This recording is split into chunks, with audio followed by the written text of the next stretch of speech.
بسم اللہ الرحمن الرحیم۔ میرے پیارے مسلمان بہن بھائیوں، میدان کربلا میں شہادتوں کا سلسلہ شروع ہے۔ جان نصاران اہل بیت ایک ایک کر کے اپنی جانوں کے نذرانے پیش کر رہے تھے، اور اب خاندان اہل بیت کے فرزند نانے کے دین کی خاطر عظمت اسلام کے لیے جام شہادت نوش کرنے کو تیار ہیں۔ حضرت امام قاسم رضی اللہ تعالیٰ عنہ، میرے پیارے مسلمان بہن بھائیوں، حضرت امام قاسم رضی اللہ تعالیٰ عنہ کون تھے؟ میں آپ کو بتاؤں کہ وہ شہزادہ امام حسن، ہو بہو ہم شکل حسن، خاندان اہل بیت کے چشم و چراغ، امام حسن کی نشانی، 13 سال کی عمر غالباً تو امام علی مقام امام حسین رضی اللہ تعالیٰ عنہ خیمے میں تشریف لے گئے تو کیا دیکھتے ہیں کہ شہزادہ آپ کی طرف آ رہے ہیں۔ جب سامنے آئے تو دس بستہ یوں کھڑے ہیں جیسے کچھ کہنا چاہتے ہیں۔ فرمایا، بیٹا قاسم کیا بات ہے؟ عرض کی، چچا جان، جہاں سب ہی باری باری جام شہادت نوش کر رہے ہیں، مجھے بھی اجازت دیں تاکہ میں بھی اس سعادت سے بہرہ مند ہو سکوں۔ حضرت امام علی مقام رضی اللہ تعالیٰ عنہ نے حضرت قاسم رضی اللہ تعالیٰ عنہ کو سینے سے لگا لیا اور فرمایا، بیٹا قاسم، تو میرے بھائی حسن کی نشانی ہے، میں تجھے دیکھتا ہوں تو بھائی حسن کی یاد تازہ ہو جاتی ہے، اس لیے میں تجھے اجازت نہیں دے سکتا۔ کبھی آپ اپنی پھوپھی جان سے کہتے ہیں، کبھی چچی شہر بانوں کے پاس جا کر عرض کرتے ہیں کہ آپ ہی میرے لیے چچا جان سے میدان کربلا میں جانے کی اجازت لے دیں۔ اچانک قاسم کو ایک بات یاد آ گئی۔ آپ علی مقام کی خدمت میں دوبارہ اس حال میں جاتے ہیں کہ ہاتھ میں ایک بند کاغذ ہے۔ حسین ابن علی نے فرمایا، بیٹا یہ کیا ہے؟ عرض کی، چچا جان، یہ تعویذ ہے جو میرے والد محترم حضرت امام حسن رضی اللہ تعالیٰ عنہ نے وقت وصال مجھے بازو پر باندھنے کے لیے دیا تھا، اور ساتھ ہی یہ نصیحت بھی کی تھی کہ بیٹا جب کبھی مشکل وقت آ جائے تو اس تعویذ کو کھول کر پڑھ لینا۔ تو میں نے سوچا اس وقت سے بڑھ کر مصیبت کا وقت اور کون سا ہو سکتا ہے کہ ظالم ہمارے جان لیوا بنے ہوئے ہیں۔ جب امام برحق نے شہزادے سے وہ تعویذ لے کر پڑھا تو اس میں لکھا ہوا تھا کہ بھائی حسین، میدان کربلا میں میرے بیٹے قاسم کو بھی جان کا نذرانہ پیش کرنے کی اجازت دے دینا، تاکہ ناموس سے اسلام کے تحفظ کے لیے میرا حصہ بھی شامل ہو جائے۔ حضرت قاسم نے عرض کی، چچا جان، اب تو مجھے اجازت دے دیں۔ میرے امام علی مقام رضی اللہ تعالیٰ عنہ کی آنکھوں سے آنسو جاری ہو گئے۔ اس کے بعد آپ خیموں میں چلے گئے، تمام خیموں والوں کو سلام کیا اور میدان کارزار کی طرف روانہ ہو گئے۔ میدان میں پہنچے اور دشمن کو للکارا کہ ہے کوئی میرے مقابلے میں آنے والا، مگر کس میں جرأت تھی کہ حسن کے بیٹے کا مقابلہ کرے؟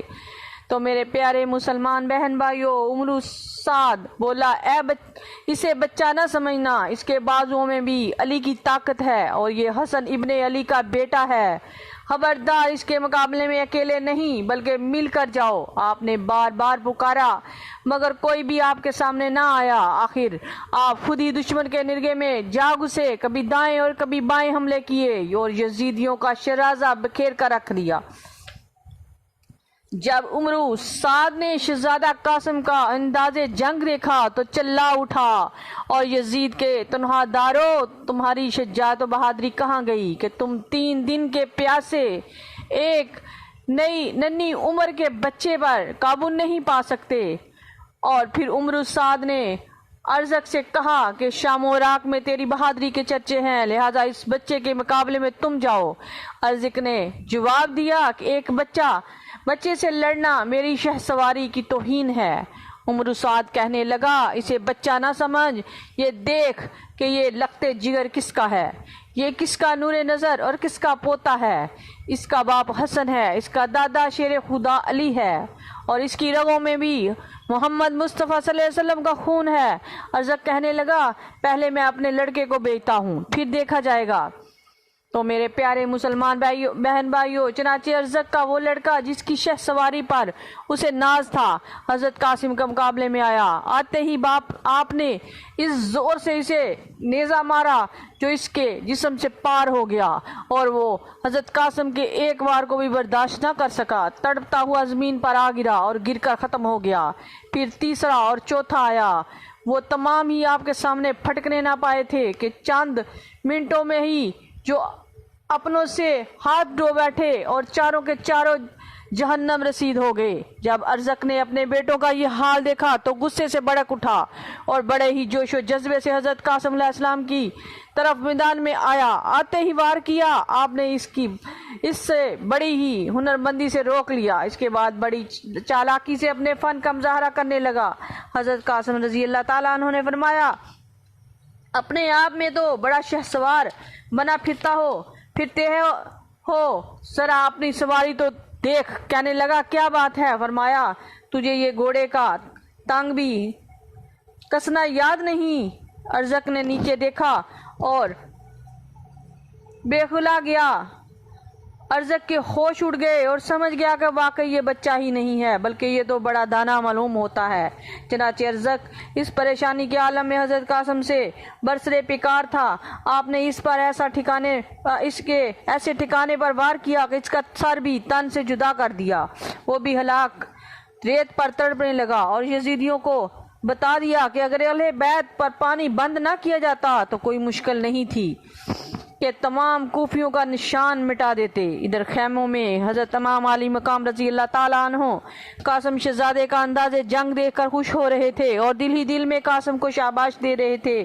واہ قاسم، تو نے لڑائی کا حق ادا کر دیا اور دنیا والوں کو بتا دیا ہے کہ جس کے دل میں ایمان کی قوت ہو اس کے مقابل کوئی طاقت نہیں۔ اور جب ایک سچا مجاہد اسلام کفر کے مقابلے کے لیے نکل پڑتا ہے تو باطل خاکستر ہو جاتا ہے، اور پھر جب تک ہر طرف سے حق کی آواز بلند نہیں ہوتی اس وقت تک دم نہیں لیتا۔ بالآخر حضرت قاسم لڑتے لڑتے تھک بھی چکے تھے۔ جب قوم اشقیا نے سمجھا کہ اس بچے کی زد سے ہمارا بچنا مشکل ہے تو انہوں نے چاروں طرف سے حملے شروع کر دیے اور ایک مردود نے آپ پر نیزے کا ایسا وار کیا جو جسم سے پار ہو گیا۔ آپ زخمی ہو کر گھوڑے کی زین سے زمین پر آ گئے۔ آپ نے آواز دی، چچا جان مجھے پکڑنا، اور حضرت امام حسین رضی اللہ تعالیٰ عنہ نے جب شہزادہ قاسم کی آواز سنی تو آپ جلدی سے میدان میں پہنچے۔